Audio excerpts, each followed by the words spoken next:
her fist against the wall and shouted, "Get me to the ball! There is a disco at the palace. The rest have gone and I am jealous. I want a dress, I want a coat, and earrings and a diamond brooch, and silver slippers, 2 of those, and lovely nylon pantyhose. Done up like that, I guarantee, the handsome prince will fall for me." The fairy said, "Hang on a tick." She gave her wand a mighty flick, and quickly, in no time at all, Cindy was at the palace ball.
To see her dancing with a prince, she held him very tight and pressed herself against his manly chest.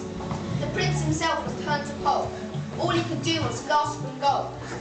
Then midnight struck. 12 o'clock! She shouted, "Heck! I've got to run to save my neck!" The prince cried, "No, alas, alack!" He grabbed the dress to hold her back. The dress was ripped from head to toe. She ran out in her underwear and lost her slipper on the sled. The prince was on it like a dart. He pressed it to his pounding heart. "The girl the slipper fits," he cried. "Tomorrow morning shall be my bride. I'll visit every house in town until I've cracked the maiden down." Then, rather carelessly, I fear, he placed it on a crate of beer. At once, one of the ugly sisters, the ones whose face was blotched with blisters, sneaked up and grabbed the dainty shoe and quickly flushed it down the loo. Then, in its place, she calmly put the slipper on her own left foot. Aha, you see, the plot grows thicker, and Cindy's luck starts looking sicker. Next day, the prince went charging down to knock on all the doors in town. In every house, tension grew. Who was the owner of the shoe? The shoe was long and very wide.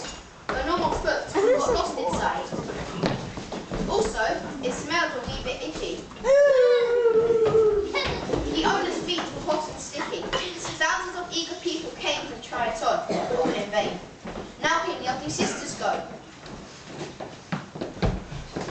One tried it on.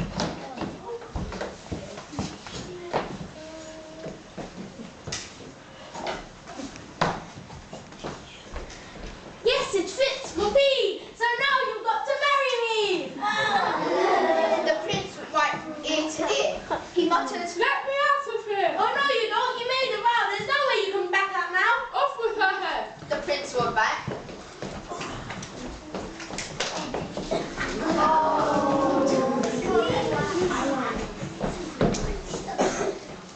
They chopped it off with one big whack. This pleased the prince. He smiled and said, "She's pretty without her head." Then came up sister number 2, who yelled, "Now I will try the shoe!" "Try this instead." The prince went back. He wrung his shotty sword and smack! The head went crashing to the ground. It bounced a bit and rolled around. In the kitchen, peeling spuds, Cinderella heard the thuds of bouncing heads upon the floor and poked her head round the door. "What's all that racket?" Cried Cindy. "Mind your own biz." The prince replied. Poor Cindy's heart was torn to shreds. "My prince, She thought. he chops off heads. How can I marry anyone who does that sort of thing for fun?" The prince cried. "Who's this dirty slut? Off with her nut! Off with her nut!" Just then, all in a blaze of light, light, the magic fairy hove in sight. Her magic wand went swoosh and swish. Cindy, She cried. come make a wish. Wish anything and have no doubt that I will make it come about. Cindy answered. Oh, kind fairy, this time I shall be more wary. No more princes, no more money. I have had my taste of honey. I'm wishing for a decent man. They're hard to find. Do you think we can? Just 1 minute. Come on, you.